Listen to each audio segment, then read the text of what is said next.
Mhm.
Good morning, Ambrose. Good morning. How are you? Fine. Yes. Oh, thank you so much for coming in real time. We have about 20 members on call. We can give them some time to come on board. Okay. Yeah, post break. We can start at 7:05. Okay. Perfect. For the booking, we have 491 who booked to attend this event. So if we put in the provisions, contingencies, and we are likely to get close to 200 people. That's all right. Let's give them some minutes. Perfect. So if you can share the screen and I see how your slides move. Okay. Yeah. Otherwise, your voice is very good. We can hear you well. Though I can't see you. Are you able No. to show your thing? Okay, it's okay. I can confirm to the participants that you are that you are there. Yeah, thanks. Let me share my screen and see how it looks. Very good.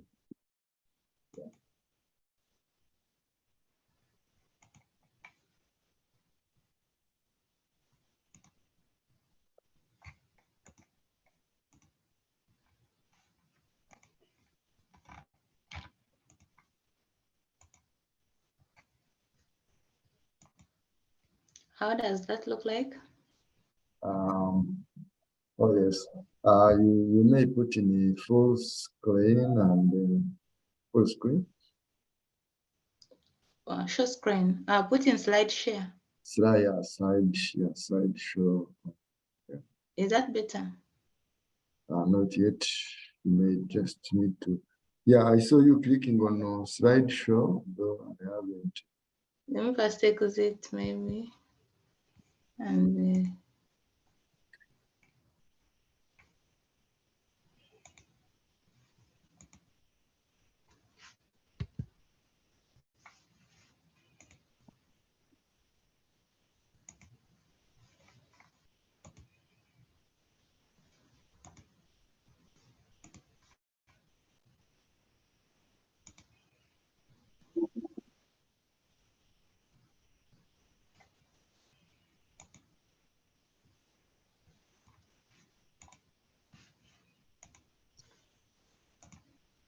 I'm using window, sharing my window.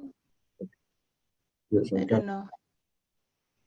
Is that now it's fine, but you got slide show. yeah? It's now at slideshow. Is it showing well? No, not yet. I saw you clicking there, but I don't know why it did not. But in case it doesn't, you just will use it the way it is.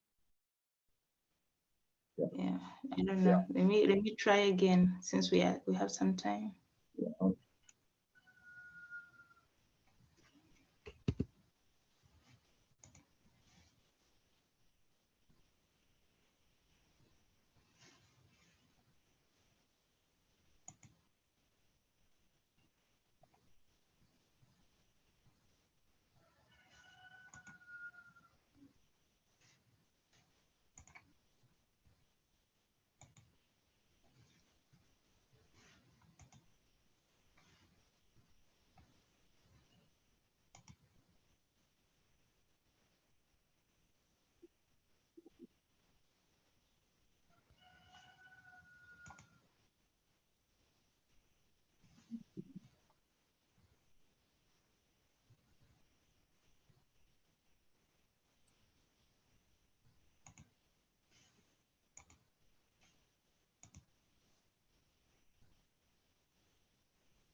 Oh yes, Catherine. Yeah. There is, you can use that option up on the icon on the toolbar, file home, up slideshow, and see where it can move.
Next, okay.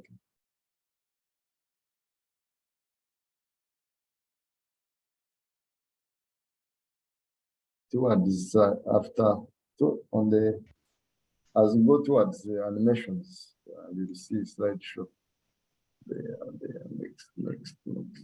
Yes, slideshow. Maybe you now. Okay. So can see.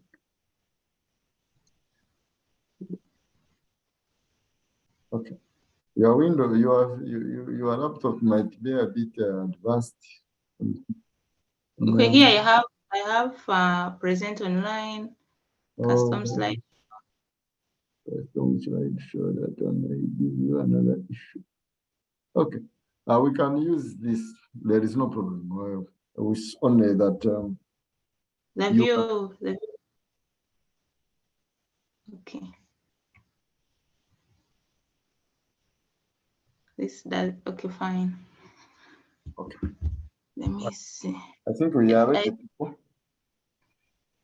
The other this option down, I saw you clicked on it, but didn't give us the results. So possibly there's something we might need to do along the way.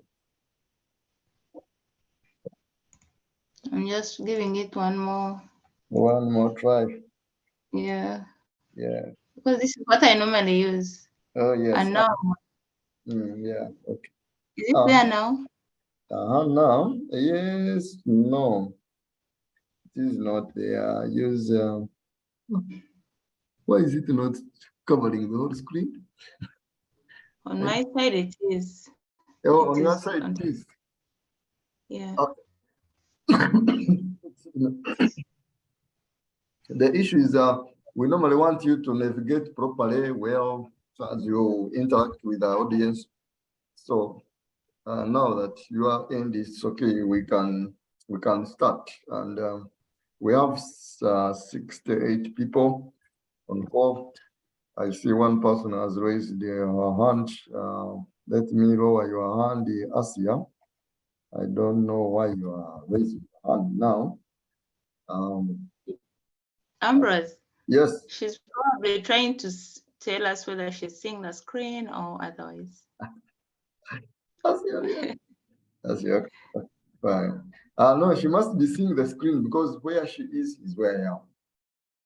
Ah. Yeah, we are all virtual in our space. So if you are able to see your screen, then everyone who is on call should be able to see the screen, except if he or she has a challenge with the gadget, but we should be able to see the screen. Right. So we can start. Members, good morning. Participants, members who are on call, you're most welcome to this early morning webinar. It is a very interesting webinar this morning. Today we are going to look at the aspect of first impressions, and after that we should be able to, if you are a member of the institute, you should be able to get your CPD hours, 2 hours of CPD. If you are a member of the other professional bodies, you can also use the same CPD hours to claim, to comply, to show evidence of compliance with CPD obligations as a professional accountant. But if you are a student aspiring to be a member of the institute or a professional accountant, then the only gear we have for you today, and I believe this webinar is for you and me, is the knowledge. And that knowledge can be evidenced from your way of behavior after this webinar. You can demonstrate it in another way through a certificate that we are going to share with you on your email addresses. Whoever attends this will get a certificate. And we believe that first impression is very critical in winning an interview or a project. You may be aspiring to be employed, to provide service to an organization or to an individual in the form of an employee, or provide service to a project, to an organization, to an individual in the form of a trusted business advisor, in the form of an accountant who is an independent auditor, a practitioner, a tax advisor, a project specialist in different capacities, as you all know, where we serve the profession, different capacities. So making an impression is the first step to being a winner. And you all know that very well. Therefore, this webinar will help us to write good CVs, curriculum vitae, or what some jurisdictions call resume, dress well for interviews, and conduct oneself before an interview panel or before a client, so that we are able to win that aspiration that we are, we desire to have a client or that job. So we believe by the end of this webinar, we should be able to make catchy first impressions in various situations, as explained above, either the panel or convincing the other side to hire you as their employee, or in a negotiation, negotiating with the other end to accept you as their trusted advisor. We should be able to impress ourselves to employers and clients, of course. And as you know, in some areas in our culture in Africa, some people say the first cut is the deepest. And this is what we want to have here, first impressions as a roadmap to being a winner. And we believe by the end of this webinar, really, we should be able to strategize, to make real fast winning impressions. Today morning, we have a presenter on board, a Mandela Washington Fellow. We are glad to be with her, who will take us through how to really package ourselves to win those intentions of ours, either as employees or as accountants with our audit firms or with our companies. So our presenter today is CPA Catherine Asimwe. Catherine Asimwe is a business enthusiastic, finance, audit, tax, governance, and project management specialist. She has over 14 years of experience and leadership in public, private, and NGO world. Catherine holds Masters of Business Administration Of course, she's a member of the institute. She has a CPA. She has certification in project management professional, what people call PMP. She's a member of the Institute of Internal Auditors, a member of the Global Project Management Institute. She completed leadership in public management, implemented the US Department of State Reciprocal Exchange Program, and therefore she's a Mandela Washington Fellow. And you. Catherine has over the years helped individuals, me and you this morning. She will also help us. And businesses excel through capacity building and knowledge sharing. She has distinguished herself as a key contributor to initiatives in financial management, accounting, business mentorship, risk management, internal controls, project management, governance, value for money, and business development.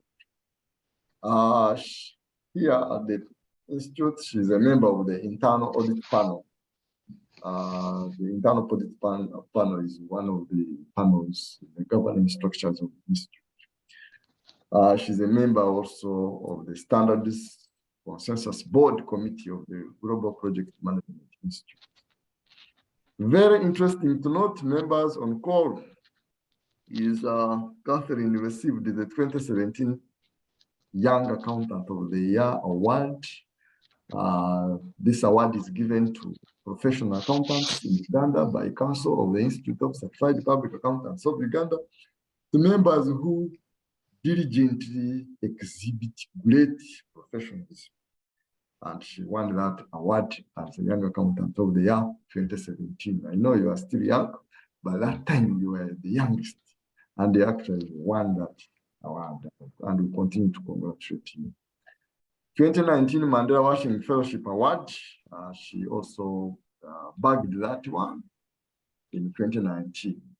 She moderated the 2019 public-private partnership discussion at the Mandela Summit in Washington, D.C., thereby receiving the 2021 Exceptional Woman in Sustainability Award from Global Women Sustainability Forum.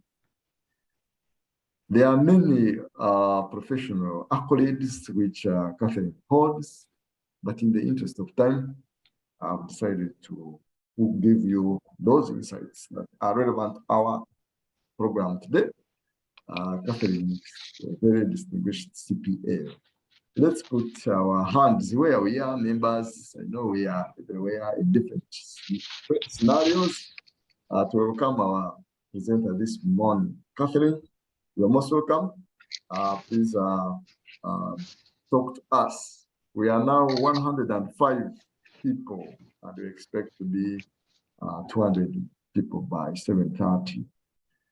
Catherine, you're most welcome. Thank you, Ambrose. That was a very, very generous introduction. At some point, I was like, oh, he has all this, he knows all this about me. Thank you so much. Thank you, members, for coming to attend this webinar. I really want to thank ICPU for organizing this, because that means they care about our growth, our personal development, and they are always thinking about us. They have us in mind that they come across and put up these kinds of webinars and topics, such topics, which are rare to find. Thank you so much. I'll quickly dive into it so that we maximize our time while here. Thank you. Let me first put up my face so members can attach the face to the presenter. Then we get into it. Can you confirm that you can see me? Just put in the chat yes or otherwise. But that's who I am, like Ambrose indicated. So this morning, members, we are here to learn about making a very good first impression. And I hope by the end of this session, we will check ourselves and see where we've done well, where we've not done. Going forward, we do better. Did you know that when meeting someone for the first time, we have less than 30 minutes to make a good impression? Did you know that? So how do you make such a favorable impression rather than invest in repairing a negative one? Should you do otherwise? Like Ambrose said earlier, that the first cut is the deepest. I want to believe that you already know that first impressions are lasting impressions. I started with those three questions to trigger our mind to try to connect what we are going to learn in the next few minutes with what we already know or what we already do not know. By the end of this session, we hope to make catching first impressions henceforth, whether in a new setting, meeting a new person online, in our documents, in our CVs, in our application letters for those who are looking for jobs. And also, we hope to market ourselves better or market our interests to potential employers, clients, and literally anyone, because an employer today or a potential employer today may not look like it, but tomorrow they may become one. So it's in your interest that you make a good impression when you have the opportunity to. Um, to start with, what is a first impression anyway? In simple terms, this is a prompt conclusion drawn when meeting someone for the first time. When I meet you, if I meet Ambrose for the first time, he knows nothing about me, he has a clean slate about me, but he has to, within 30 seconds, within the first 30 seconds or 30 minutes, to decide whether I'm a worthwhile person, a good person, or bad or otherwise. And that's what makes it prompt. You accountants or accountants in the making, you know this. We used to use terms like prompt payment, like how fast that happens. So that conclusion that you make when meeting someone for the first time is what we call a first impression, and that can be good or bad. We also form opinions quickly by taking information in about people, objects, including their faces, dresses, posture, and tone of voice when addressing them with what you already know. For example, if you meet someone who looks like maybe you've been through a situation and the person looks like that other person. You've heard people say, especially here in Uganda, I do not like ladies who are like this, or I do not like gentlemen who are like this, or people from this side, they put me off, or I like people who are from this side. They don't. If you come and they relate you to any of those past situations, they are likely to like you. Some people are even color sensitive. If I see someone wearing green, it's a no for me. If I see someone wearing red, I think we can flow, or purple or whatever color. So all that, how you show up, the posture.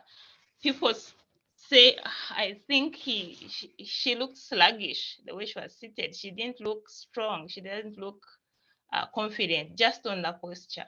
So we hope that by the end of this session, we will start to check some of these things and see how they've been affecting our impression of people or people's impressions about us. Ladies and gentlemen, success begins with creating a good impression, a good first impression. And I'll tell you why. If I meet Ambrose for the first time and Ambrose is a potential client, for some of you who may be in marketing, I know we are all accountants, so accountants in the making, but some people have businesses and they sell. So if you're in sales, our deal is closed the first time you meet the client. All other things that follow are processes, there are nitty-gritties, there are protocols. But chances are excellent that when you meet Ambrose and you're selling a pen to him, he has already decided whether to buy or not. Then he has to look into issues of budget, into issues of the need and all that. So that's why we say that success begins with creating a good first impression. So if you do not manage to impress Ambrose, and Ambrose, I hope it's okay to keep using your name because Yeah, because no problem. you're the one I know most here. Yeah. Yeah. So if you meet Ambrose, he has already decided whether he's going to do business with you. In most cases, even on panels, on interview panels, they see your CV, they've already shortlisted 10 of you. They just want to see you. But when you enter, the decision is made. Every other thing that follows is just protocols in most cases. People, like I said earlier, they form an opinion of us from our posture, the way we speak, the tone, and how the handshake we give. Unfortunately, we are in a virtual environment, but if this was a physical engagement, I would want to test some of our handshakes. Ladies and gentlemen, I've had this firsthand. I traveled to the United States and in the US, that was before COVID. People deal with you, they don't have much time. So the way you talk, the way you call, and the way you shake, the kind of handshake you give will determine whether an American will talk to you or will continue the conversation. Your handshake should be firm and time appropriate. Don't shake someone's hand and over, stay there. We'll look into that as we go down. So your handshake determines, people judge you from how you do.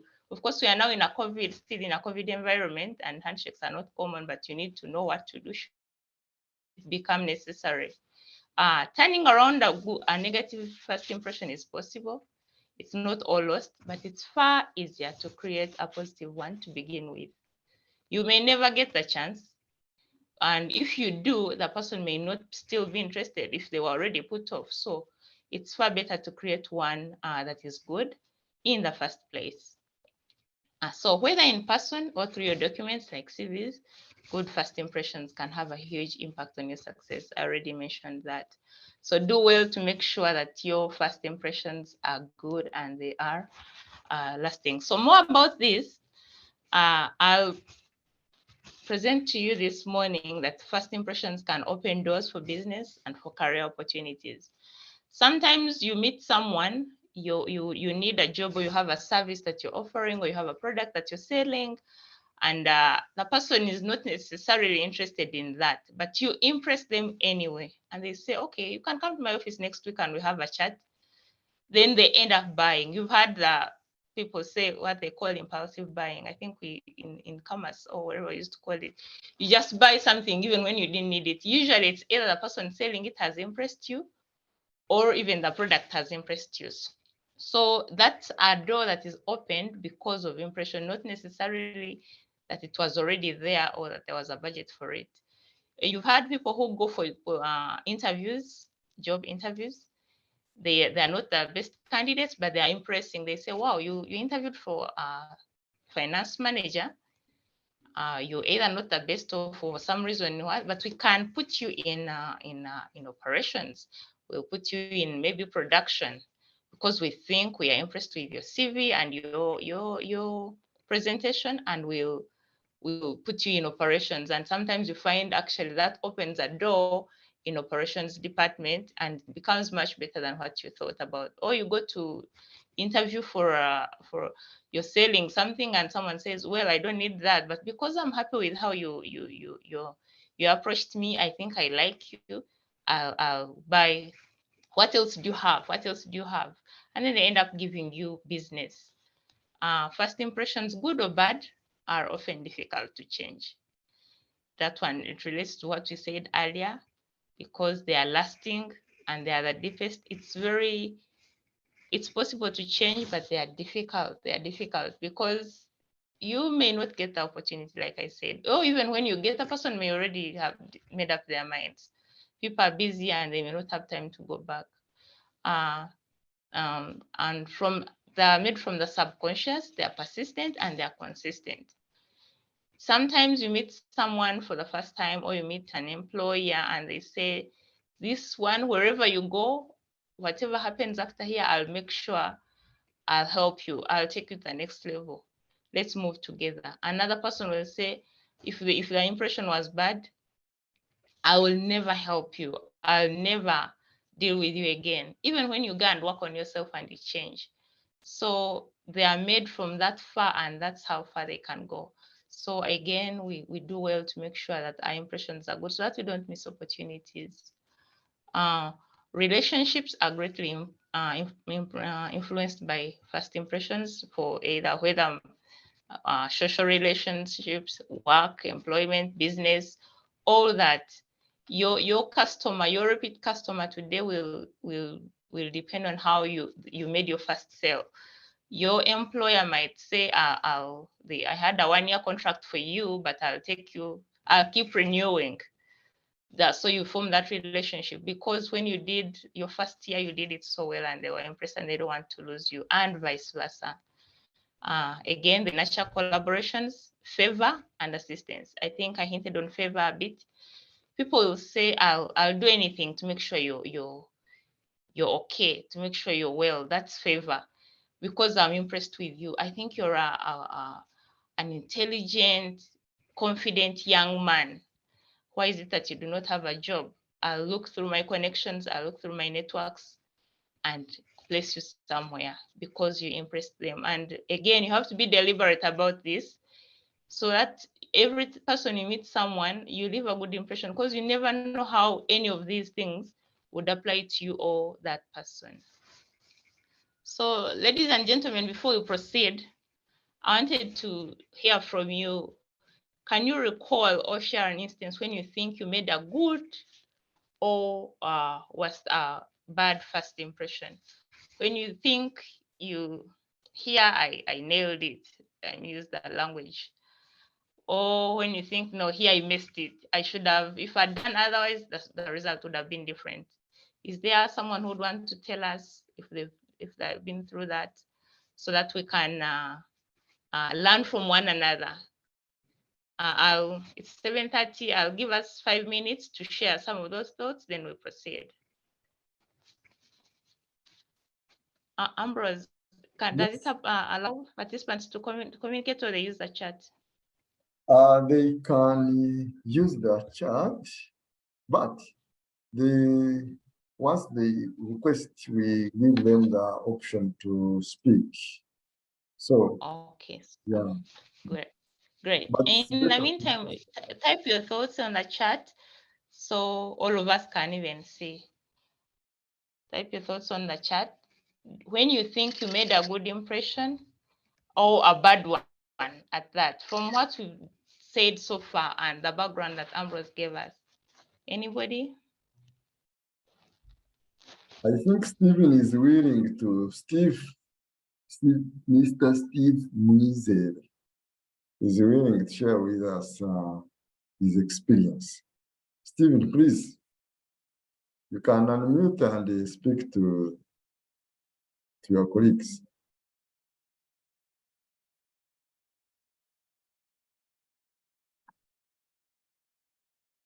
I think the hand was up erroneously.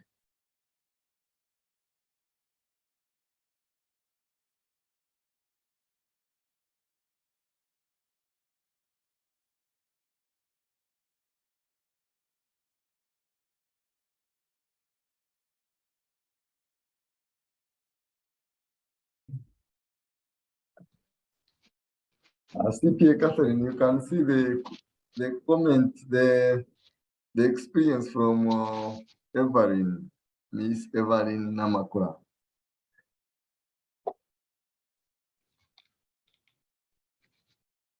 Let's give an opportunity to our friend Sharon Baika. CPA, Sharon, long time. Please go ahead and give us. Can read it. Can you read it for us? Yeah. Good morning. Good morning, Sharon. Thank you, Catherine. Thank you, Ambrose. I want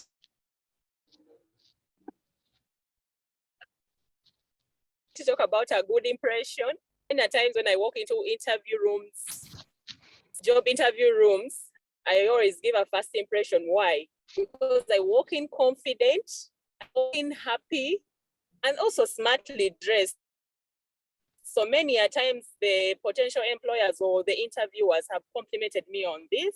And then there are also those jobs or works I've gotten because I said, oh, she looks so confident. She sat so bold. So yeah, I've made a good impression on that first appearance before I even speak, but how I'm dressed, how I look, the handshake. So yeah, I've given a good impression on that accord. Thank you, Sharon. Thank you. That's a good one. That's a good one. I'm sure by the end of this session, we'll learn a bit from you how you've managed to do that.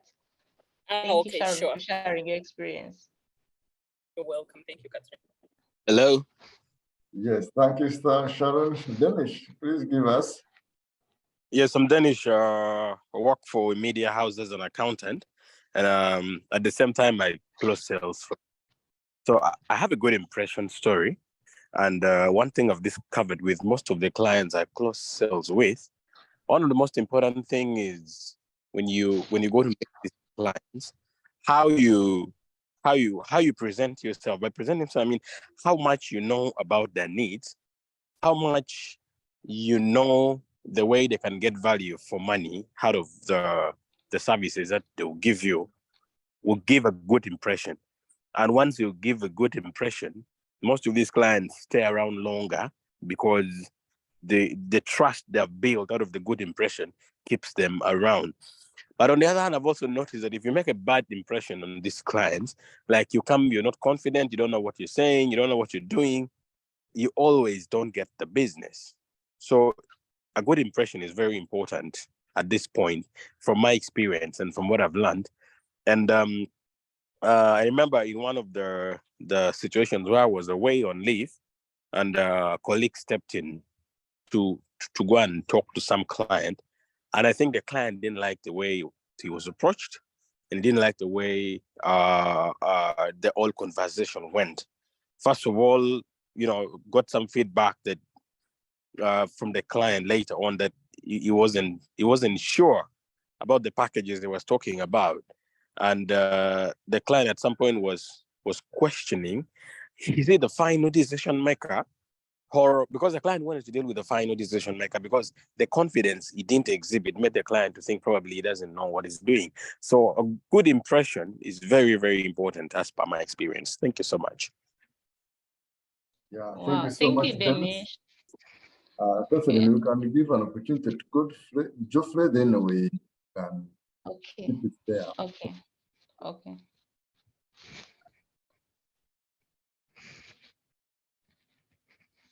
Geoffrey, please. Yes, good morning. I'm really happy to be here. Well, what I can say about first impression, this is the truth and it's a fact. First impression already seals the deal.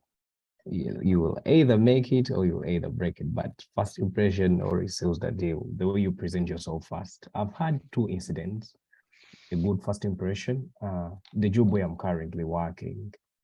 The interview, they didn't hire me because of the qualifications or whatsoever, but the level of confidence, the knowledge that I exhibited.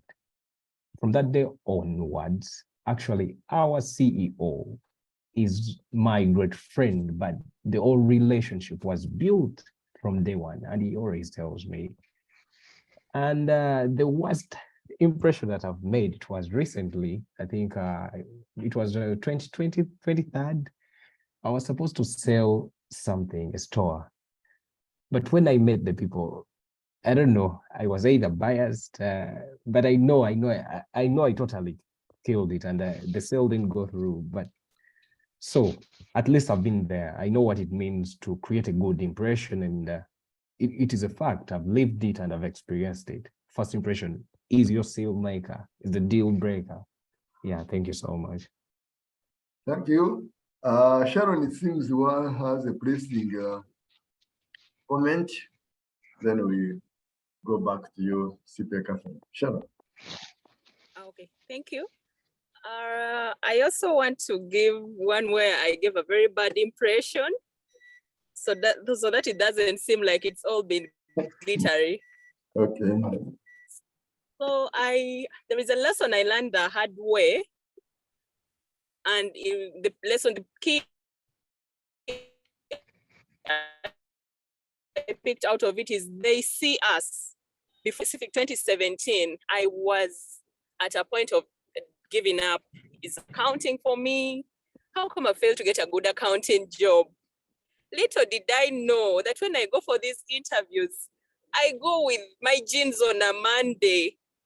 So yeah, I used to make bad impressions on how I dressed. I would do my jeans on a Monday and then appear for a serious job in an audit firm in jeans. So I always gave that bad impression. Then later I learned a hard lesson, but a good one. They see us before they talk to us. So that's it. That's when I used to make a bad impression. Thank you. Thank you so much. Over to you, Catherine. You. Thank you, Ambrose. Thank you for sharing these experiences. I'm reading here on the chat, and someone is saying that one day they escorted someone for a job interview. They instead got the job. That means they made a good impression, and the other person could have done otherwise. So it was, this other one is saying, PB is saying, I made a good impression that day when I joined S1 on bursary. SE is saying, confidence and being happy. Most of us look at smartness only. Thank you, Sharon. I went to meet a friend who wanted me to meet someone for business, but I was actually too casually dressed. In the middle of our engagement, the person I wanted to meet called and asked to come and join us. Once he saw, just a minute.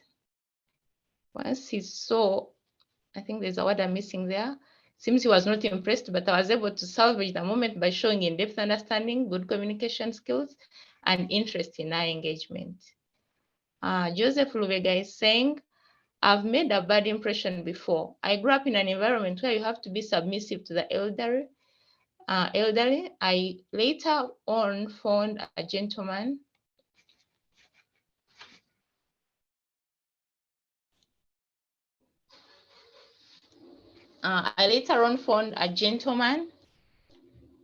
This comment keeps jumping up and down. Let me go back.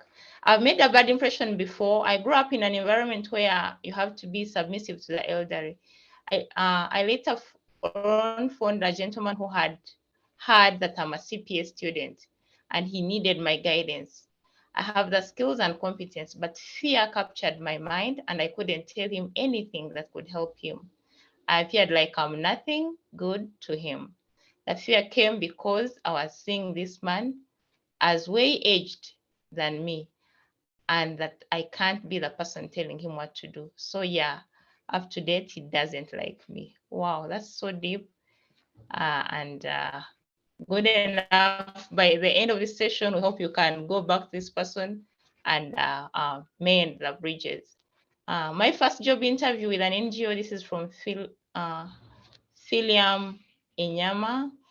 My first job interview with NGO was my first impression. How I managed to pass the interview questions. I was confident, stable, and created a good relationship with the CEO. Elias Lagu is saying that I think I made a good impression when I got my first job fresh from university. The position was for finance admin, and I had no experience at all for the position. But after the interview, I was offered the finance assistant position for 5 months before moving on to the position of finance admin. And Justin Nanyonjo is saying, my first interview, it was both good and bad impression. Good impression, I was bold and spoke with confidence and knowledgeable. Bad impression, I became emotional whereby I shed tears when I was told that I was good. I didn't know how to control my emotions. These are many and big impressions. And I want to thank the 160 of us who are on call. We've had an experience here and there, just that all of us cannot share at this particular moment. Thank you so much for sharing your experiences. I've learned a lot. I've also learned from your experiences some things I need to do better. Specifically, this one who said they had good and bad. Usually young people, I'm not saying, some people I know here, we are of different ages. Young people tend to be emotional. As you grow, you become stronger, you build muscle. But as you're young, you want to express yourself. So in whatever happens, you have to make sure you're in control of your emotions. Crying in an interview panel or before an interview panel in an interview room can really cost you something. They can say, no, this is kiddish, we are not taking this person, yet you are the best, just that you did not control your emotions. So ladies and gentlemen, I'd like us to discuss what agents, we want to discuss agents of good first impressions. What are those few things we can do to make sure we nail it? Allow me to use that language, to make sure we get it. These are just a few. I'm sure there is much more. Even from this experience, you've had a few extra which may not be here, but I came up with this so that we can discuss And I'm happy to continue getting your feedback and your submissions on chat so that we add on to this, what you already have. The first one I'll start with is time management. Ladies and gentlemen, this cannot be traded for anything. Even in Africa, where they say there is no hurry in Africa, people want you to keep time. If the meeting is at 7, show up on time. If the meeting is at 7:30, don't say I'll add in 5 minutes or I'll go when after all, we are Africans. No, be on time. Let the person find you waiting. It is recommended that if you have a meeting, you're there 15 minutes before. What that means is if it's a physical meeting, you inspect the venue, you find a comfort, so that at 7 exactly, like if your meeting is scheduled for 7, you start the meeting. Anything else, greeting and what is done in those 15 minutes. Highly, highly recommended. Smiles. We are different. I know we are from different backgrounds, different, upbringing, but try and put a smile. Do not show a sad face, even when things are hard for you. People tend to associate smiles with goodness. They think you're a good person just because you smile. And you've had that. Even kidnappers use it. They come smile as a child, they treat them well, and the person connects with them. They impress their targets through smiling. So do that in a good way, not in that negative way. Optimism. I'll talk about this because we are in a professional setting. If it is someone's business, maybe the person is in manufacturing or is in food production, or it's an audit firm. For some of us who work for audit firms, do not come and you're discussing business or a work engagement with someone and you show them that, what, this sector is not working, you're in the wrong sector, things are bad. Show optimism. Show the person that, yeah, we may not be, sales are low this season, but there's hope. There's hope. They'll like you for that because and if you do otherwise, of course, yeah, you know what can happen. Positive body language. This one, it's everything. Because when they see you, before you even say anything, before you discuss, you've been on time, you've been on what, they'll look at you and say, why is she bending? They'll try and sit. Maybe if you're in a sitting setting, if you were in a physical environment, I would have demonstrated this, but sit with your back straight, your head, look straight in the eyes, of the person you're talking to. Don't be, these things of someone is bending the shoulders towards the person they're talking to. In Uganda, they could call that kamanyiro, like you're not respecting them enough. How you position your body will either portray confidence or otherwise. Authenticity and sincerity. People know how to tell fake from authentic, fake from real. So be you. Don't try to be someone you're not. Don't try to forge an accent. Try to be you, because anyway they'll find out and they'll not be impressed when that comes out. So be you. I spoke about confidence. Demonstrate confidence in the way you speak, the way you sit, your body language, the way you communicate, the way you dress, even all that. Demonstrate confidence across all spheres. Empathy. Ladies and gentlemen, we are human beings and people want to feel, and understood. If they are going through a moment, maybe they want to hire you as a sales manager or as a finance manager, their company is going down. Don't just come and say, I'm here for my job and I care nothing about operations, whether you go down or not. Show them that you understand. Show them that you care. If you're a leader, maybe you lead a team, they have hired you as a finance manager, you have to impress your subordinates. Don't come the very first day someone has come late, you start shouting at them.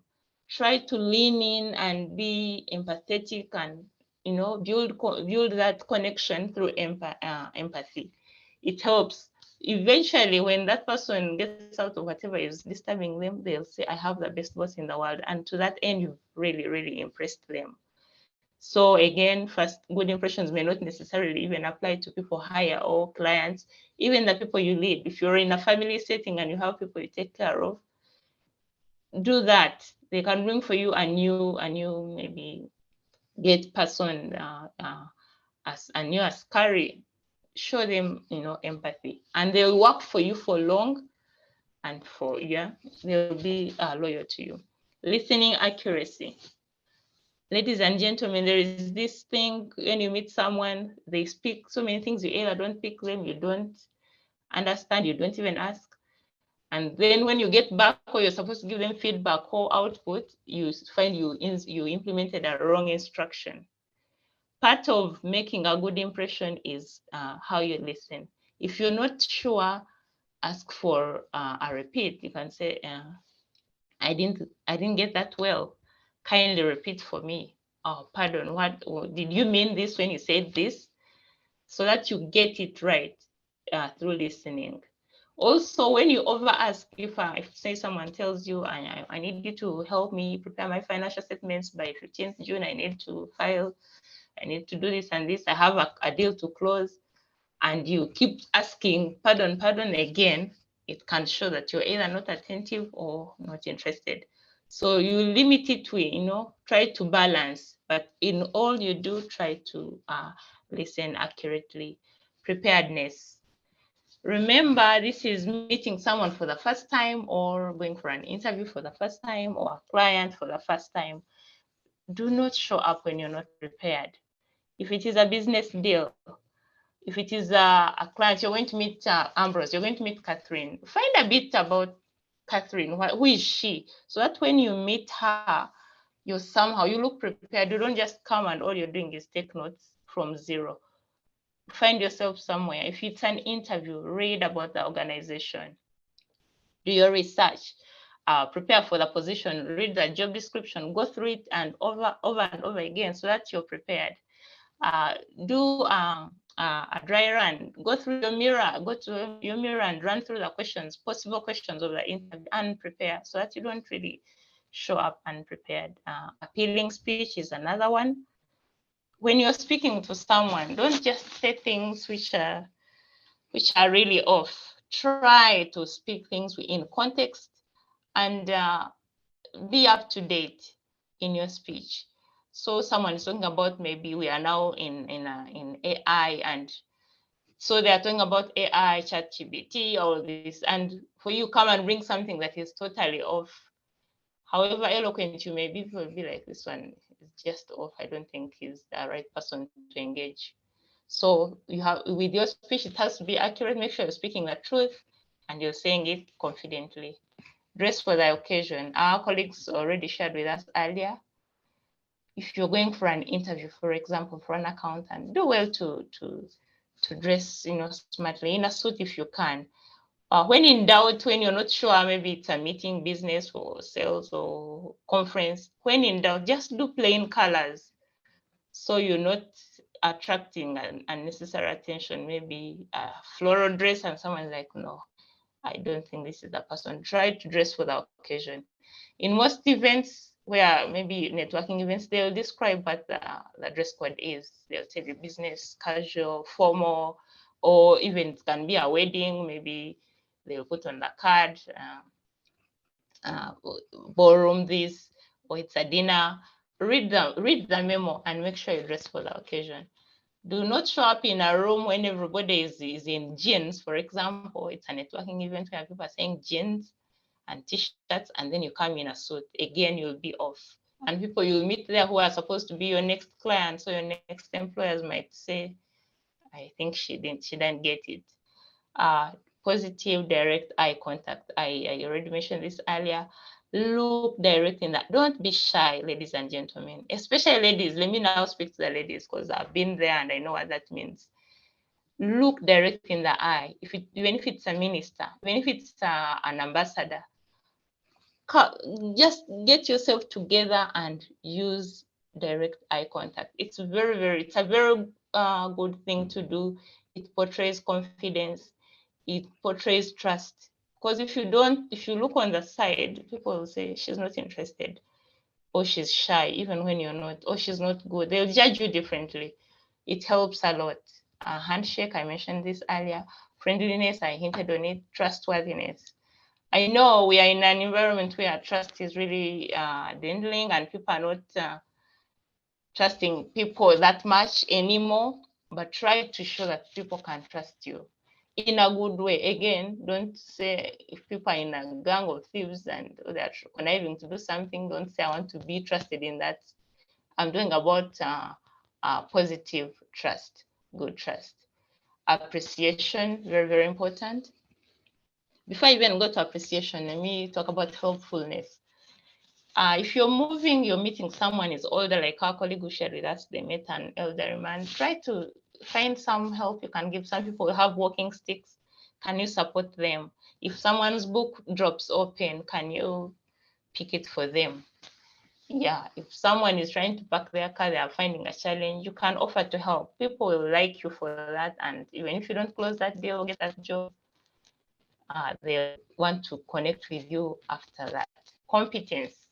Yeah, show competence. Do your research. You may not have all the skills. Maybe you've just left campus. You don't know so many things maybe about this, but show competence. You know what? I am a CPS student. I'm doing IPSAS, this and this, but I have the capacity, the ability to do more. And where you don't know, do not lie. Tell them that I can learn, I can pick this up, but whatever you already know, do well to market it, put it on the table, put it in their faces, especially on interviews. This works most on interview panels. Appropriate questioning. Ladies and gentlemen, we've been to situations where you ask questions, or workshops, and people are like, not again. She's going to ask again. And so people brand you like that. Everywhere you go, whenever they meet you in a workshop, I'm sure someone could have met that, because I have. They say, this guy is here, he's going to ask his questions. So they already made their impression. So ask questions appropriately within context. And if someone has already asked something, you don't have to repeat it, because you'll be branded as either someone who was not paying attention or something. So try to ask questions that are appropriate. Do not meet someone you do not know whether they have kids or they don't, and start saying, oh, how many kids do you have? Or where do your kids go? Which school do your children go to? You don't know whether they are even interested in kids or they are struggling to have. And so don't ask questions which are going to put you off or brand you in a different way. Last but not least, ladies and gentlemen, is appreciation. A good first impression starts and ends with appreciation. When you meet someone, thank them for sparing time to meet you. And when you end the conversation, or when you end the meeting, thank them. Tell them, thank you so much for making time to meet me today. I'm glad we discussed A, B, C, and D, and this is how we shall follow up. And you send either a thank you note or a text or a WhatsApp message, or you can say it to them in person. Back in the day, people would even write letter, buy a card and put your words and send it. But that helps. If for an interview now, this one, for an interview, you'll get regrets. Some jobs you will not get them, but you write back and say, thank you, it was nice interviewing with you today for this position, A, B, C, and D. I like this and this.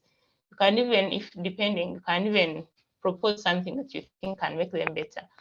If you do not get that job, next time they are looking at their database and they are looking for people, you might be the first person on the list, because you showed your gratitude. These are some of the few agents of good first impressions that we could come up with. If someone has something they think they can add before we go to the next slide, I'm happy to pick that.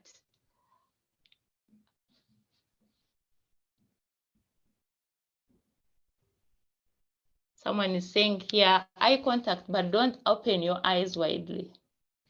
How do you show trust at the interview panel? So at the interview, it depends on the organization and the position you're interviewing for.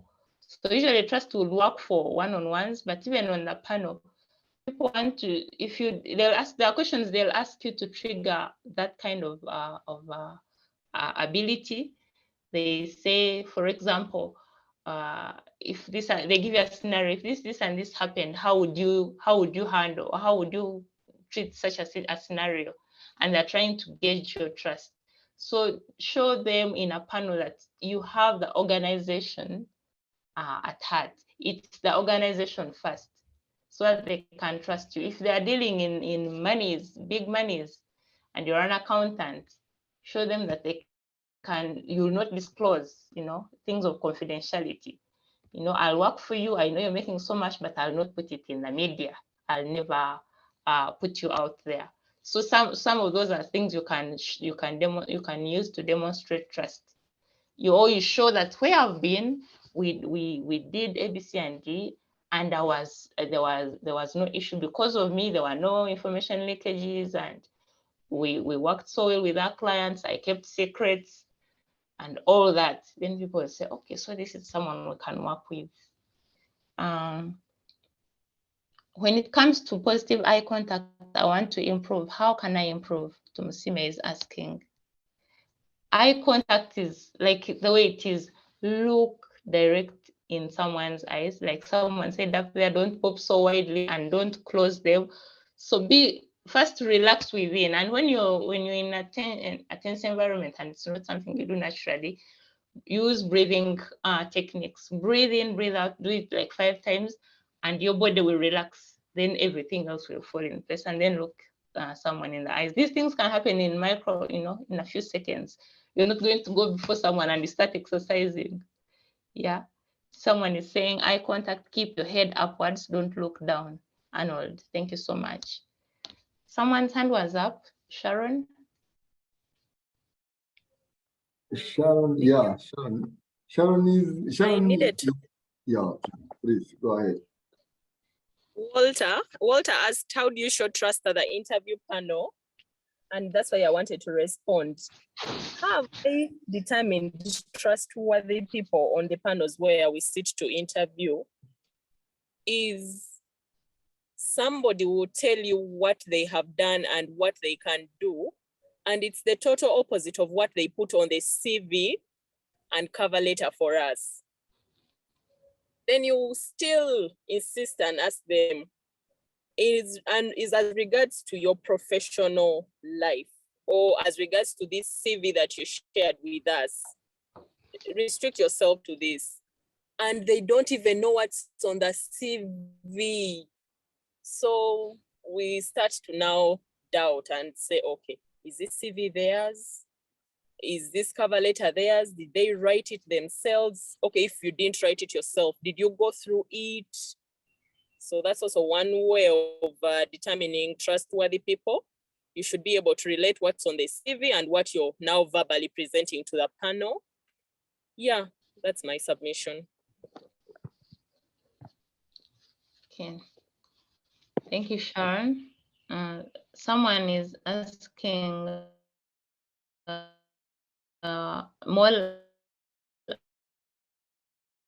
throw more light on authenticity, or to be what you're not, because people will find out anyway.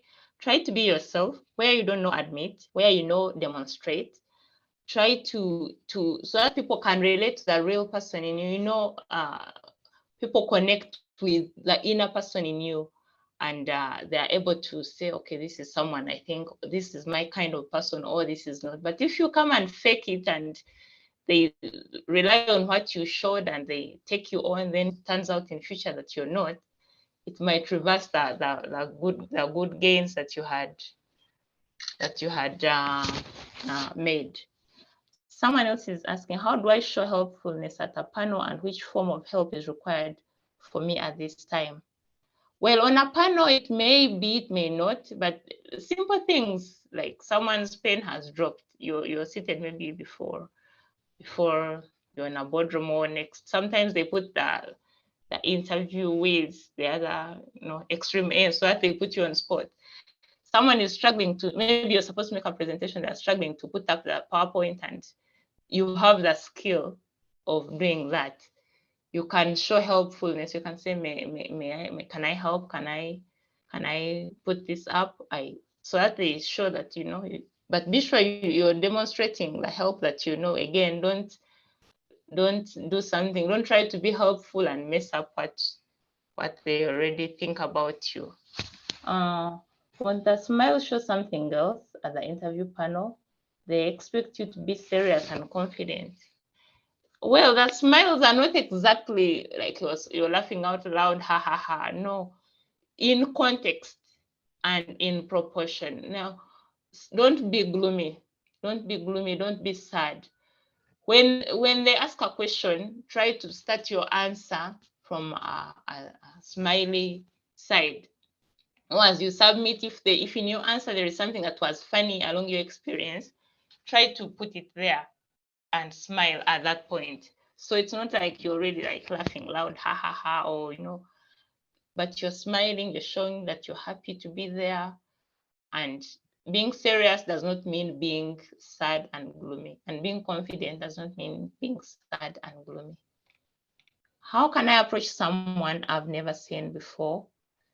I was informed, but I was informed abruptly. Bahat is asking, how can I approach someone I've never seen before?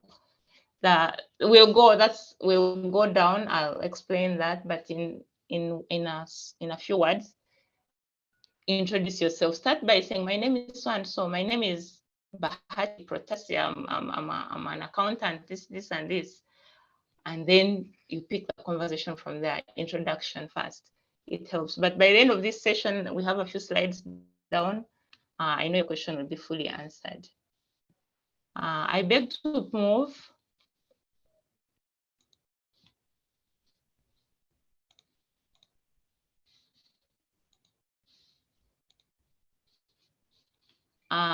Now we know that good agents. What are those bad agents of first impressions? The things we do or did, and we know they could have cost us that job or that promotion or that business deal. Like time management is a good one. Late coming may never impress punctual people. Some people may not mind, but you will not know who will not and who will. So you're better off coming early, and so late coming might be a put off. Some people, you'll find them even when they're still there, they say, no, I had time for this meeting at 7. I've now moved on to something else, even when they're actually available. Lack of self-knowledge, failing to express or talk about yourself well. Someone is meeting you, it's an interview, they usually that standard question, talk about yourself, and you start, saying things which are either not you or picking things here and there. Do your homework, prepare, know who you are, so that you're able to talk about yourself. Lack of it can be a really bad agent. Inappropriate interruptions. You're talking to someone and in an interview, they're asking you questions, but you keep interrupting. You want to dominate the conversation. For the first time, if someone is used to you, they might accommodate that bit of you. But if it's the first time, they have nothing to lose. After all, they don't know you and they have no obligation. It can be really a put off. Overbearing, talking too much and listening less. You become too much for the person. You do not give them the chance. Try to listen more and talk less. Being dismissive, being outright rejecting of someone's opinion. Someone tells you, I think we need to expand. We have a factory in Namave. We are thinking of going to Jinja, to open up in Jinja, and there's a target client, and they're making their presentation to you. You're either salesperson or the finance manager. So we need to find a budget for that expansion or to open that outlet. Do not say, no. Me, I know it won't work. That's not possible. You say, well, I hear you, but we have these are the budget limitations. We may need to look for more funds to do that and that. But even when you know that it won't work, you know, because you're the finance manager or the accountant and you know how the books look like. Do not just outrightly say, no, that can't happen. That's impossible. That can be a put off. Sometimes they'll send you to represent maybe an investor. Your company sends you to meet an investor who is coming to put money in your organization. And they say, Catherine Ambrose Gand, help us meet. This investor is coming in from this country and discuss this. So when the investor is making their submission, you say, no, I know Uganda. Me, I live here. I know it will not work. Don't say that. Just say, well, I hear you, but in Uganda, this is how things work. And you see how we can modify and meet somewhere. But even then, do not avoid saying no.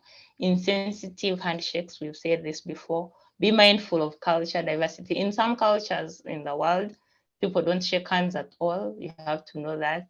Where they shake, you have to do it for appropriate time. You don't shake someone's hand and stay there shaking. Person might take it for something else. Or don't put your hand and remove it so soon. Give appropriate time and let it be in context. Another put off, another bad agent of first impression is invasion of personal space. You can want to be nice, to be helpful, but then you for example, is an old person with walking sticks, their stick has fallen, you're helping them. Do not go ahead to ask them, by the way, what happened to your back? Where did you go to the hospital? Who gave you these clutches? It can be a put off. You can ask as time goes by, or they can even volunteer, and that's okay.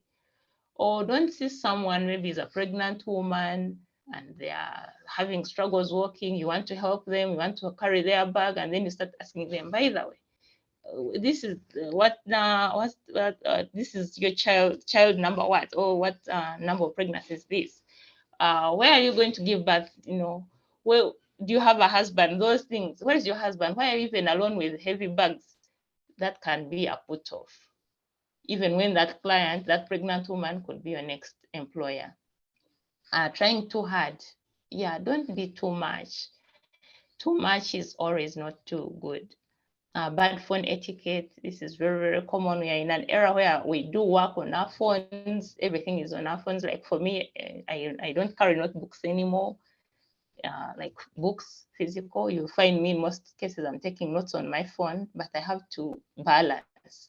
First of all, you have to tell the person, usually, Ambrose, I'll be taking notes using my phone, or I'm using my phone to take notes, so that they do not think that you're on WhatsApp while they're talking to you.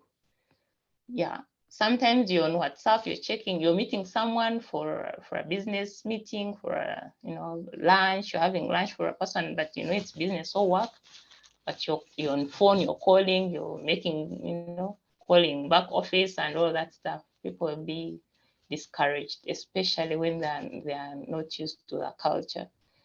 Inappropriate facial expressions. Do not look stressed, embattled, naive, timid, or scared. Yeah, you cover up those, whatever it is you're going through, try to cover it up so that you look okay, at least for that one meeting that you're doing, because it can be the deal breaker, like our colleague said earlier. Try to put oil on your face. Don't come with a gray face just because you're stressed and you've been going through a lot. You don't put Vaseline or lotion on your face and you come all looking bad. Don't look scared. The agents we discussed up there will help you to overcome some of these. So try to practice all the things we are discussing. They'll help you to overcome the bad agents. If you do, the only way these things will be helpful to you or will help you to identify whether you've been doing good or bad is if you practice them.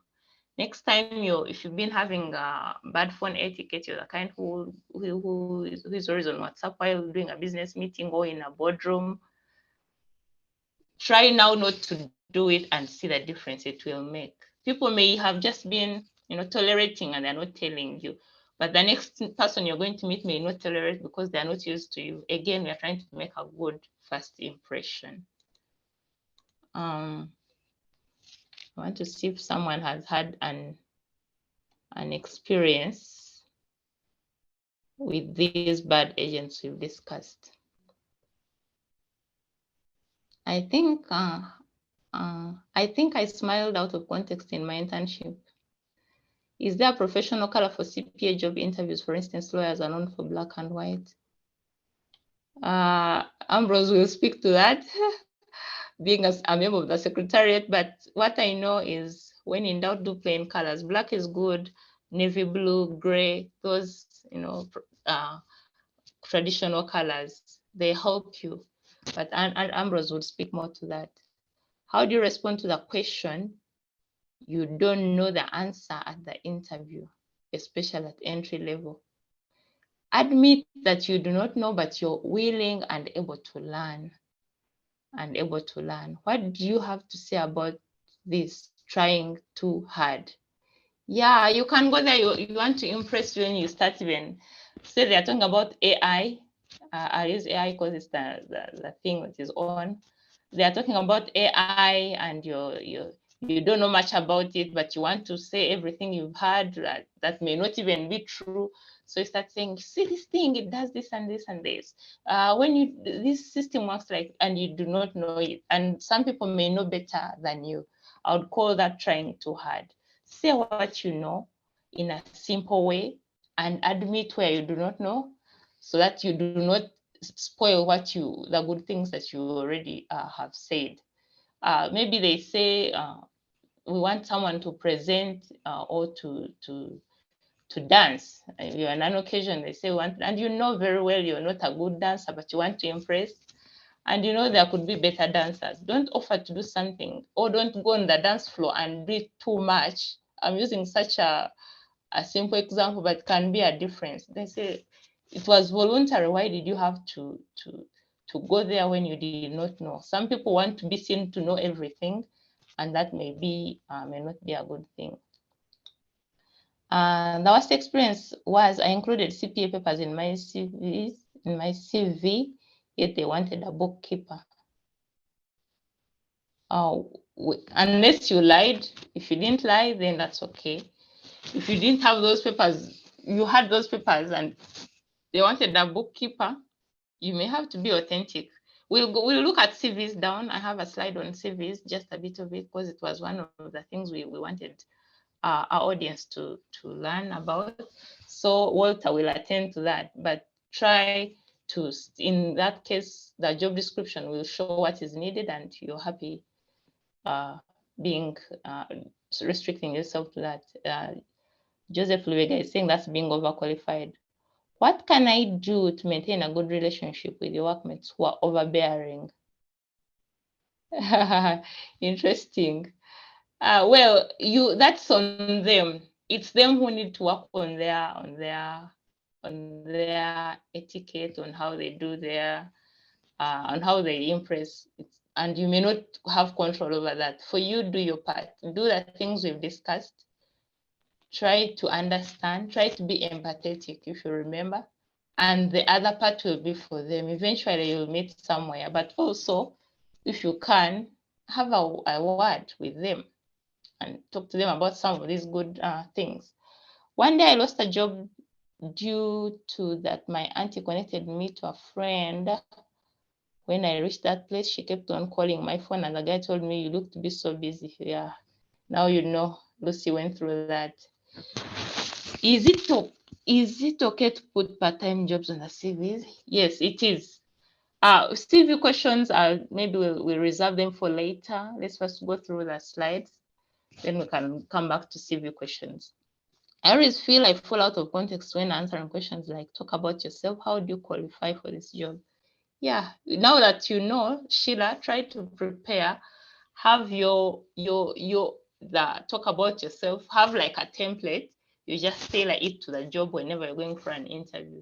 Don't wait to think about the answer when you're before the panel. Again, it's part of preparedness that we spoke about up there. Thank you so much for sharing your experiences with good and bad agents of first impressions. Ladies and gentlemen, I'd like to share with you a few thoughts on how to maximize your first moments. And if you have a notebook or anywhere you're writing, this is a point you should take notes. How to prepare, how to maximize your first moments with a person. Again, we're talking about someone, and this can be anyone, employer, client, investor. Yeah. Number one, prepare talking notes. Never just show up to hoping that things will unfold as you go along. That happens in maybe in a social setting, but even those who want to date, if you go on your first date, you're either a guy or a lady and you want to know more about the person you're meeting them for the first time, you need to have talking points. Don't just show up and you don't know the agenda. Look at what the meeting is about and prepare talking points to the best of your ability. Do your research. Be ready with your elevator pitch. This is a whole different topic, but I'll just think about what an elevator pitch is. Very, very important for professionals. I still move with my elevator pitch just in case I need to use it. So what an elevator pitch is, if you know an elevator, we call it a lift, like for high skyscrapers, high buildings with many levels, you use a lift to go up, or an elevator. So what an elevator pitch is, that brief statement about you that you can use. If I got on first floor and I entered in the lift with someone, or in the elevator with an investor, and they're coming out from the third floor, on those few minutes we are together from first floor to third floor, what can we talk about? How can I market myself to that person? That's what an elevator pitch is. Simply put, it is who you are, what you do, what you can do, and next course of action. Who you are or what you do, that's now like the present, sorry, apologies for that, the present. What you can do, what value can you offer? Of course, you will not know because you're meeting the person, so you don't know whether they want accountants or salespeople, or they want. So you at that level, you're being authentic. You say, no, my name is so and so. I'm an accountant. I can do sales. I do this. I'm good at proposal writing. And then the next course of action. That's the point where you pick a contact. You say, well, it's been nice meeting you. I know you're coming out from level 5 because you will have seen. Maybe they're telling you, I'm walking from Crested Towers to Serena Cross. So you know already where they're stopping. So you tell them, can I pick your contact so that we continue this conversation after here? They'll give you their email or their business card, or you give them yours, and vice versa. That's what an elevator pitch is. So whenever you're going to meet someone for the first time, have that drafted, practice it, know it. Eventually it will be part of you, like how I'm sure by this time many of us know our names. How you memorized your name, your elevator pitch will also be like that. Pay attention to your body language. We've said this a lot. People have shared experiences about this too much. Find a common ground to build rapport. What do I mean by this? If I'm meeting Ambrose, and I know Ambrose is a member of ICPAU, is passionate about accounting and what, that's what I'll start from. I'll say, oh, by the way, of late, I've been seeing the IFRSs are changing, and this and this and this. What is the new development in that area?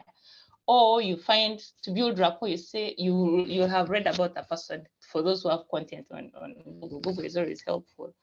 Their children go to a school that your children go to, or you went to the same schools. You say, oh, I learned that you went to school XYZ. My brother was there, even if that's really far-fetched. My brother was there between 2000 and 2004. Is it still a good school? And then they say, yeah, that school is nice, so it has since, gone down. Then you start from there. That's to build rapport.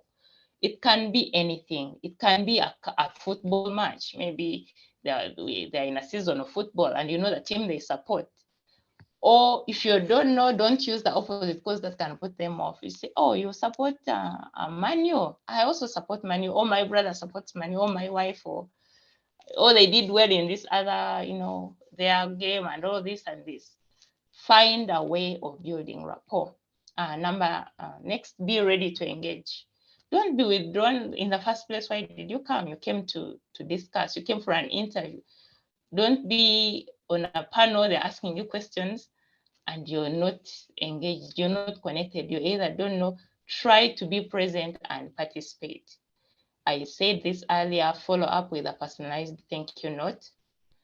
Always find something when you meet them, what they did that impressed you, or that you liked, or that you think you can follow, that can continue to lead you, to the next conversation. Always write back, always send a text, a message, a call, depending on the form of communication you can use. You can even drop a letter at their office or at their address and thank them for meeting you. And even if you had not done well the first time you met, that moment, because you followed it up with a thank you note, it can be maximized. The last tip I would share with you, ladies and gentlemen, is practice all the above. The only way you'll benefit from this conversation is if you practice. If you just learn and keep or take notes and you cover your notebook, they may not help you. So after here, start preparing talking notes. Have an elevator pitch. Start watching your body language.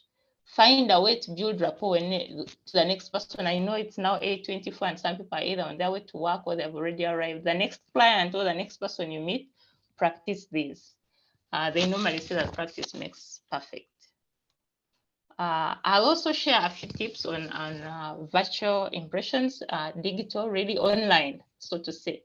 We all know that the world has gone digital and the digital space is increasingly becoming an important aspect of our lives. So we cannot run from it. Platforms like Facebook, Twitter, TikTok, Instagram, they influence our manner of interaction. There are many people who are now your friends and your close and you've never met in person, especially with COVID. You either met on Twitter or on what, and you discuss and even close deals. You deliver, they pay you without you ever meeting them. So that means they met you online, they met you virtually, and you impressed them, and you do not want to lose that. So it's critical to impress people digitally while using our social networking sites. So of course they also have to beware of falsifications, because you might say, I'm going to go on looking for Ambrose, and you find things, with due respect, Ambrose is putting are not who he is. So you have to find a way of verifying the online information so that you don't fall into con men. Online, acquire technical competence to manage your platforms. If you must impress, there are courses, there are resources online. Even there are people who are doing these skills. They're offering these skills of managing platforms. If you're a big person, you run a big business, you may not have the time to post online and all that. Get someone to do it for you, or get a skill. There are tools. There are many tools that you can use to do online. There are tools you can use to make one post and it goes across all your socials, so you don't even waste time being on all that. So someone will check on Twitter, they find the same information. They go on Facebook, it's the same. TikTok, then they say, I think this person is legit, is legitimate. I say this earlier, don't lose your identity online. Remain you, be authentic. Another thing to impress virtually, regularly update your platforms. What you were 3 years ago may have changed now. And if someone is looking at your LinkedIn platform and they are seeing you are working at company X and you've never updated it, they'll start thinking, they might contact you based on that information, and they get a wrong impression of you. So update your platforms, show that your audiences where you are, what you're up to in the current, so that if I meet you today in June, I can easily relate the real you to your online presence. Upload appropriate photos that reflect the best version of you. If you're looking for an accountant job or finance job or sales, put photos that reflect that, because people will do. So if you're playing the guitar, you're putting yourself, maybe you have a hobby of playing musical instruments and you're putting that. Someone might think that's a musician kind of thing, yet you're actually a very good accountant. So photos speak a lot.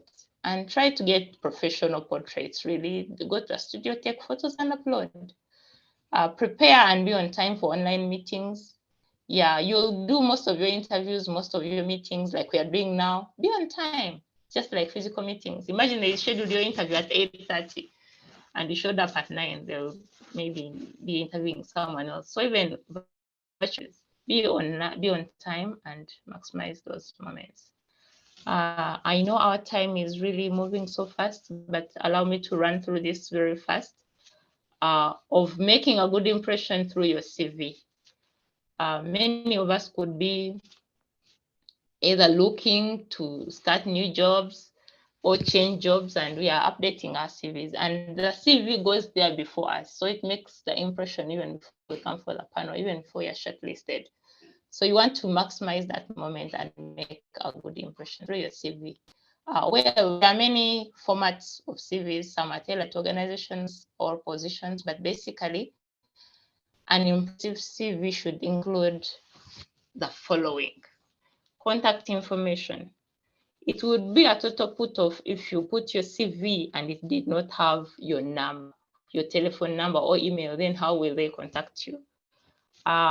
Profile summary. Just below, depending on the format, try to put a summary if it is open of who you are before, because the people may not have all that detail to read that 3-pager, but they can read that summary and they say, I think we shortlist him or her, or we put it away. Education background, very, very important. Start with the most recent and most relevant. Yeah.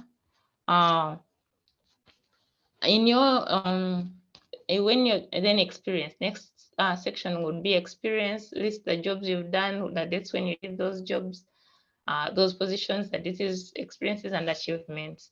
In that, you tell your story.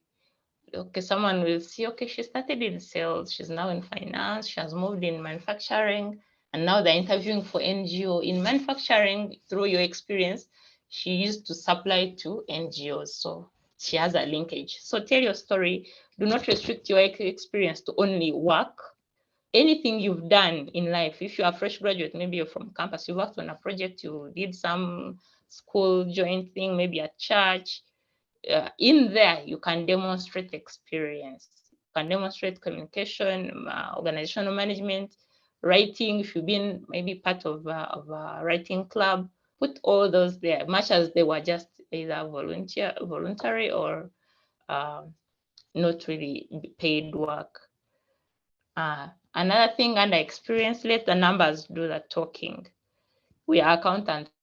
I cannot emphasize this more. Instead of saying I can do sales or I can increase your revenues I'm able to increase revenue, maybe for accountants I'll save you costs, usually they are cost savers. Try things like in my past role or when I joined ABC company, they were incurring costs of say 100 million. Within 6 months, I was able to reduce the costs to 50 million, a reduction of 50%. And maybe that got you a promotion or that got you a recognition. So the people are seeing the story in numbers. It's easier, especially for accounting jobs. Things like in my past role as a team leader, I increased the annual revenue from 60 million Uganda shillings to 100 million, a gain of, is that 40%? Someone do the math. And I did this while leading a team of 6 people. In here, you've demonstrated your leadership skills. You've demonstrated technical, that means the sales technical competence, and the value addition that you can add value to this company. So that's just one sentence, and you've just done that. Instead of saying, I can lead teams, those general statements, I can lead teams, I am a good communicator. Put things like, I made a presentation before the CEO of company XYZ, and they can verify that, right? Under skills, read the job descriptions and highlight the most important skills required. I think this answers our colleague's question who said I put CPA and it was not needed. First, you may have everything. Many people studied too much and they've worked in so many places, but try to pick your CV and tailor it to a job description and highlight only the skills that are going to market you for that particular position. For example, if they want someone who is good at analysis, highlight that. So analysis might be a better skill to show even when you are good what, maybe events manager, depending on the position. The other optional sections you can put certifications. If you obtain certain certifications, PMP, CPA, SCCA, put them there. Awards, put them there, depending on either the format. If it's not really restricted, you're happy to do that because people like that a lot. I'll give you an example. When I went for the Mandela Washington Fellowship, I'd applied for it before. Then I 2 years passed, I applied again. After that first application, the only change I'd made in my career was I got an award in between those 2 years. And so I got in. So I didn't know. I was like, oh, nothing changed. How come this time I got in? Anyway, I took it lightly and I went. Years passed and I started participating in the selection, in the reviewing of applications. And I learned that where people are very good, like this program is for, it's very, very competitive. Acceptance rate is less than 2%. You find no choice. Everybody is good. You put out a call and all the applicants are very good. So the only difference between you and the next applicant would be either an award you've won, a volunteer role you've done, maybe you are a member of a club, you've helped maybe the needy here and there. So those things can put you apart, can set you apart. And so you don't want to miss that, because everyone will be CPA. Most of the shortlisted candidates will be CPA, they'll be bachelor, BCom, they'll have worked for say 5 years experience, and you're still many. But in your experience, what is that that can make you stand out? Put that under those other sections. I'll talk about mistakes that we should avoid that can really, really have, affect our impression via CVs. Formatting, spelling, and grammar errors. Read through your CV. Let someone else read through. Give it a second eye. Give it to someone else. Don't put mistakes, spelling errors and all that. And someone will be like, no, I think this one is either they didn't do it themselves or something. Contact information, very, very important, because how will they contact you if it's not there? And they can say, wow, this is our best candidate, but we have no way of reaching out to them. Not being organized and not being concise and easy to skim. Don't have paragraphs of CVs and someone has to look for your experience in that verbose, document. Try to keep it short, 3 pages, 5, depending on the position, you should be good enough. Tailor the CV to the position in quest. The one you're applying for, try to tailor. Don't have a one size fits all. Copying and pasting wrong address, position, and names. Yeah, sometimes someone writes maybe a cover letter or what, and they are writing to the managing director institute, what, and that's not the title of that person. That's not the address of that organization, and it can cost you. Overemphasizing certain sections, experiences, or qualities. Yeah, so you have all these sections to fill. Don't overemphasize you because you're an accountant. You say I'm good at numbers, and everywhere you go employee. Ladies and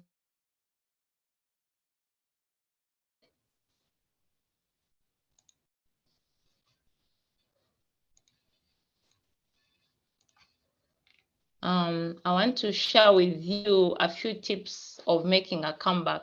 Should it happen that you make a bad impression, how do you recover?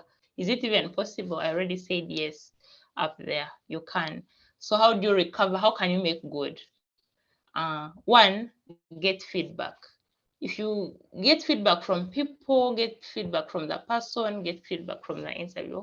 Okay, well, I did not get the job, or even when you got the job, how did I present myself? Ask how was my performance, and they'll tell you, yeah, you are so confident, you look, but you kept checking your phone.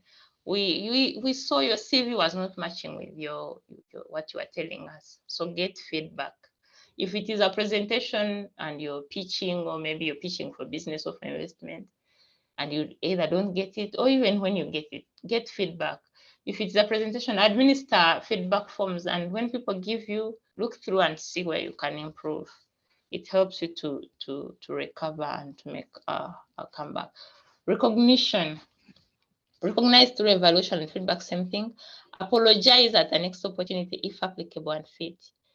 Here is, if you meet someone and you rub them the wrong way, you can know that I didn't do well. Even you can say, here I missed it. When you get an opportunity, start from there and say, last time we met, I was late. I came late for the meeting. Or even there, I can say I was late and it was because of ABC and D, or even if you don't justify, I'll do better next time.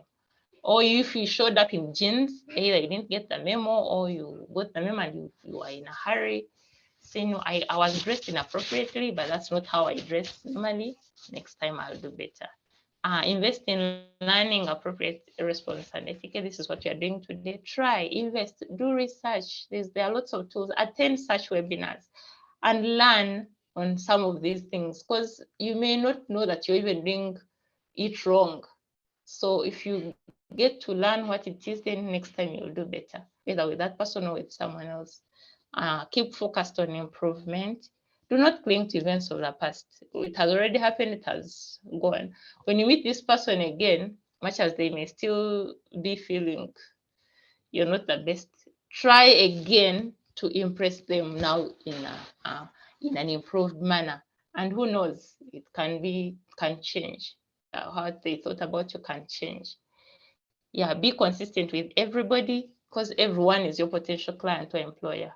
Do not say I'll be nice on interview panels and I'll be different on in Chikubo. No, that person in Chikubo could be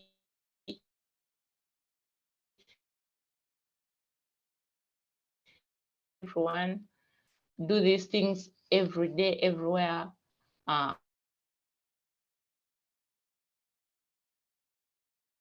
Allow me to end here, and I would like to thank you for listening to me. We've used much of our time. We have about 20 minutes, but we can use this remaining time for Q&A.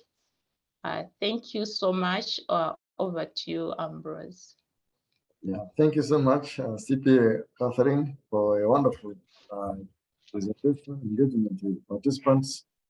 We thank you, participants, for your engagement, your questions, your comments, and most of you shared experiences. We've actually energized the insights from the presenter. Now, Catherine, we have some questions in the Q&A. There is a question from Richard Mtevi. He's asking to kindly talk about impressionists through CVs and the cover letters. Then also, how do I capture a course if I am still doing CPA on a CV? Yeah, kindly respond to those two people. Yeah, thank you. Okay, thank you, Ambrose. Richard, I think we spoke about impressions through CVs. Those are the slides we covered. So the same should apply to cover letters. Have your contact information accurately captured. Have your experiences impressively captured. I spoke about using the numbers. Try to tailor your CVs and cover letters to a position you're applying for, so that you don't look off. You look connected to the company, the position, and put your value in their faces, in the employers' faces. It will help. So they say, I think we have to get this person on board, even for something. So show that you're valuable. Show that you're a worthwhile employee. How do I capture a course I'm still doing from Charles? Be authentic. If you're at level 2, you say CPA level 2. If the job asks for CPA, maybe full qualification, and you're CPA level 2, you can put it. Who knows? They can give you the assistant position. Or if they just said should have experience or should have done CPA and they didn't, because with CPA, it's either in progress or you're done. Then those are only 2 options. Put it there, CPA level 2.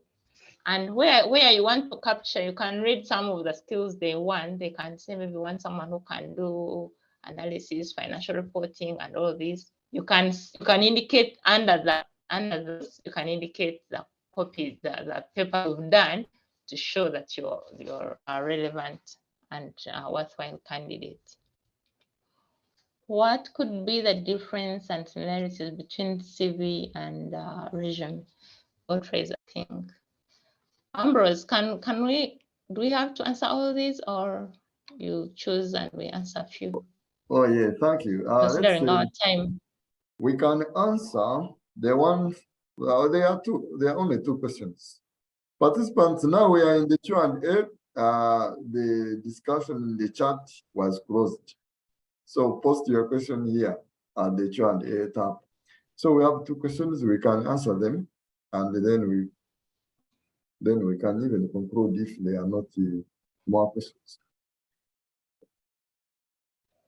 Okay. So Godfrey's question of the difference between a CV and a resume. Resume is usually short, and you don't have to explain. CV is the longer version.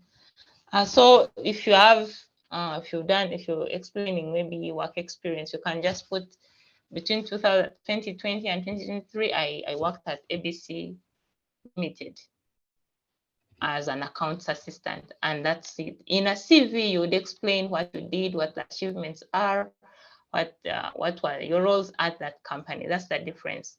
The other one is a shorter version. A resume is a shorter version of the CV. That's the best way I can answer it, and it's more summarized. Faizo is asking, why aren't people with CPA without a bachelor's? Why aren't people with CPA without a bachelor's not considered for some jobs? Ambrose, I'll put that to you. I'll put that to you. Okay, It could I be will more of answer that later. yeah. Winnie is asking, is there a way and the institute can help us students get placements in organizations? Is it really becoming hard? Because that's also, Ambrose, I'll put that to you as well. And Angela is saying, thank you very much for this helpful webinar. So is it appropriate to ask the panelists for feedback, how you've performed after the interview? And then is it okay to indicate CPA results when presenting academic documents? Yes, Angela, you can ask for feedback because that's the only way you will know how you performed. Ask for feedback. CPA results, I don't know what that means. Are you meaning like the level or pass fail? I don't know. My advice there would be indicate either level 2 or level 3, depending on the completed level, what you've already completed. The results bit I didn't get, do you want to indicate whether pass fail or 50-60? Maybe not, because that you will attach the certificate and it will show how you perform, the grades will show. Abraham is asking, is there a possibility of accessing these slides? Well, I'll have a chat with Ambrose. I think that one, they'll get back to you over this. I'm requesting, okay, this one went away. Is it fine to put a photo on a CV or cover letter? My answer to this is tailor the CV to the requirements of that job. If they say we need a photo of you, put it there. But when it is silent, my advice, which I normally tell people, and this is really personal opinion, it's not a standard, is you don't have to put a photo unless it's requested for. Why? You may cause an impression. Again, we're talking about first impression, can cause bias. Either you're too brown and a person doesn't like brown people, the person who's going to look at your CV first, or you have a sharp nose and they have a bad experience. Remember, impressions, we relate them to events. So you don't want to disadvantage yourself by putting a photo when it's not really a mandatory requirement. So my answer would be, depends on whether it's mandatory or not. Where was I? That was assuming you are in a group interview, how best can you approach this? Even in a group interview, I don't think there are chorus questions. They'll ask you specific questions and you're able to answer as and when you're asked. Throw more light on profile summary. Now, profile summary is everything in those sections down, summarized in 2 paragraphs. What do I lose when I indicated in my CV that I'm a level 2, but I have not attached my CPA paper? Well, of course, there's no way they'll verify. Because if you're 2 candidates and the other person has indicated their level and attached the document, they stand a better chance. Again, it's a competition and you want to stand out, you want to impress. Talk more about adverts with limit CV pages to either 2 or less. Yeah, you can. Everything that is in 10 pages can be squeezed into 1 or 2 pages. Once the advert comes and it says that, that means they don't want you to explain a lot. Try to do summary. We did summary in English. This is the time you apply that skill. Yeah, here Angela was saying I meant pass or fail. That again, that paper you attach that document, the transcript will show. Is it okay to indicate in your CV you're an associate when you haven't registered as a member? Yes, indicate, show what you are, be authentic. That's what we spoke about. Where was I? Where's the next question? How can I handle shyness when meeting someone to make a first impression? Practice all the tips we've discussed. If you are with us, Mr. Shintu, this is the time we practice what we discussed. And practice makes perfect. Don't wait to meet someone and be there. Start with your next neighbor today morning when you go to work or to school, or when you wake up and the first person you meet, start practicing. Eventually it will become natural and normal. I have no experience, but I have most of the qualifications required. Where was I? Would it be wrong if I forge experience? You don't have to forge experience. Yes, it is wrong to forge experience. It's unethical. But use what you've been up to in life to make the required experience. And I'll tell you how. So if you've been studying, maybe there are people who study all through. They say, I'll first do my bachelor's, MBA, CPA, then I start looking for jobs. While you did that MBA project, what are the skills you learned? When you did your CPA, what skills did you learn? Put them there in form of experience. Are you part of a group of a volunteer, activity? Use that to demonstrate experience. Again, I said earlier that experience is not only restricted to work experience. When someone says I'm at level 2, does it mean he has completed? That level is still doing it. I think you need to put where you have results, where you have evidence. If you're still doing it, you're sitting the exam, you could fail it and they hired you thinking you are level 2 material, yet you're not. Yeah. We have 9 minutes to end. Ambrose, I think we can choose the ones which we can't leave, or I wanted to leave you these 9 minutes to respond to the questions which are related to ICPAU, which are related to the institute, those others that participants were asking. Over Yes, to you, Ambrose. we can answer. Thank you. We can answer Annunciata and James, and then Danish. Then we close. The rest seem to cut across. Thank you. Okay.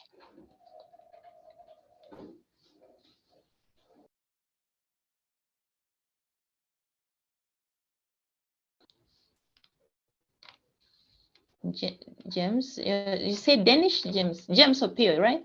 Yes, yes. Is there any way one can access CPA results in form of certificates in order to be presented? This one I think is ICPA related. Yeah, I It could can help answer you. that one, yeah.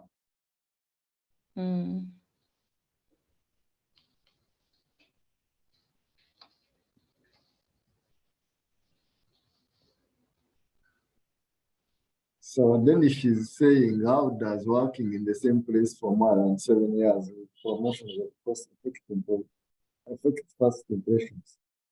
Maybe he wants guidance. This question is not so clear, but seems to have.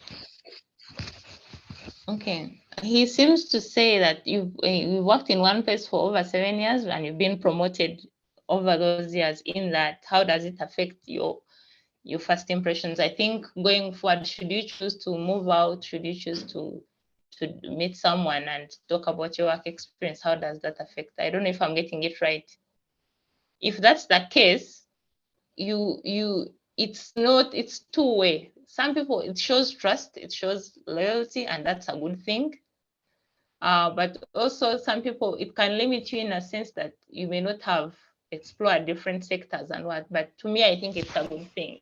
It's more of a positive, it's more of a good agent than otherwise. So it may not affect you exactly, really. So you just have to demonstrate that me being in one place for over 7 years and growing, I've learned A, B, C, and D, and I'm able to bring these same skills to your organization. That is if you're looking for a new job or a new opportunity. or to study. Scholarships are one way of making first impressions. It shows that you're loyal, it shows that you're reliable.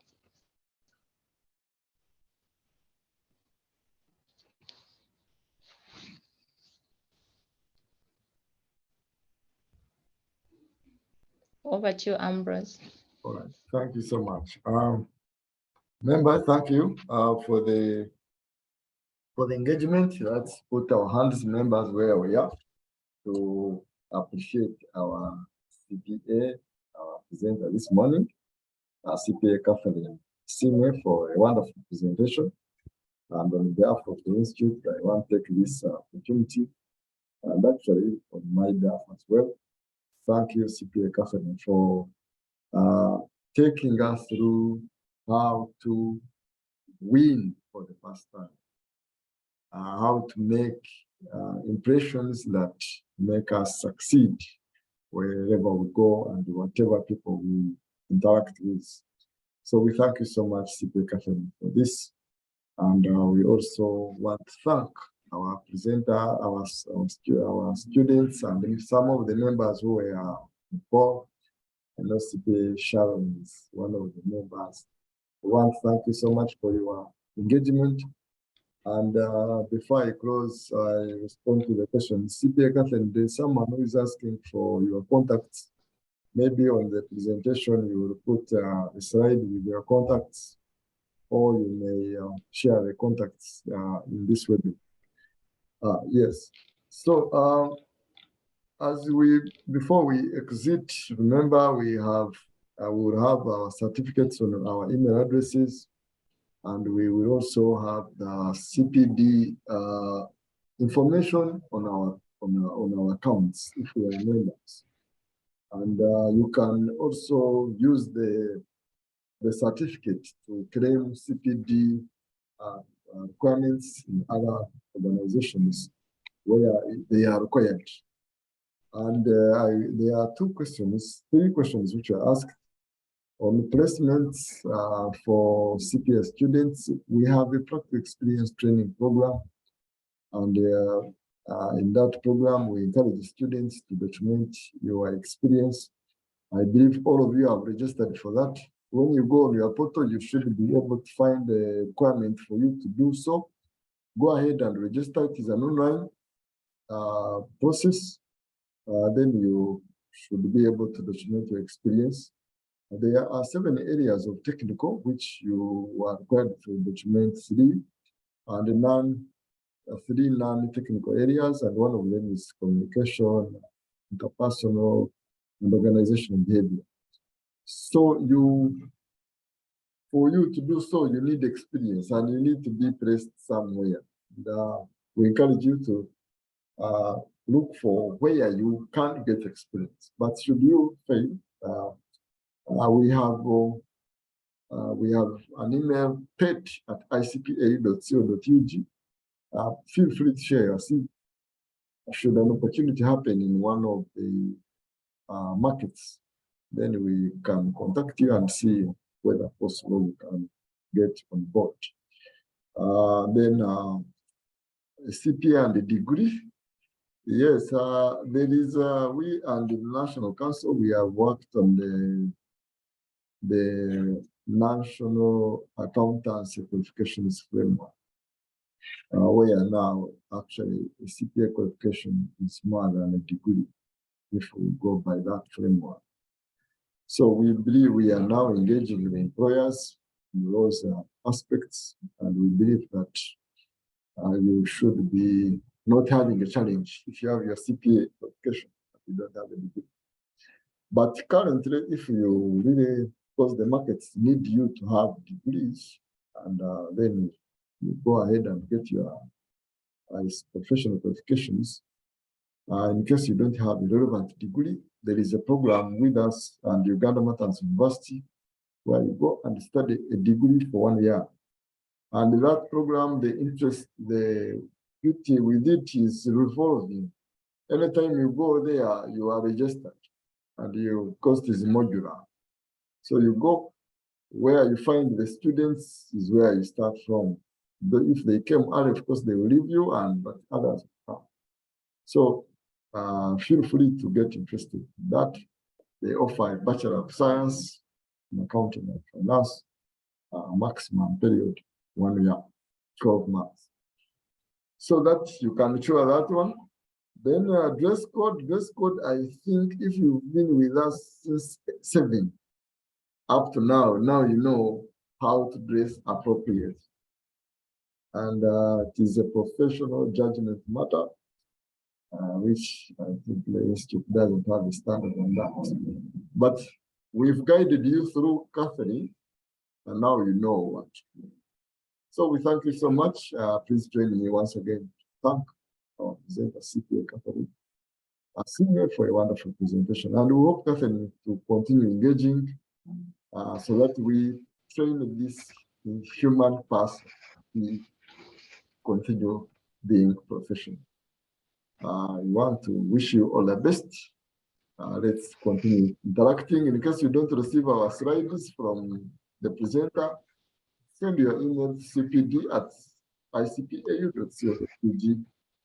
We should be able to interact so that we continue moving towards being a first-class professional accountants organization. Have a nice day. Bye-bye. Thank you and have a nice day. You're welcome.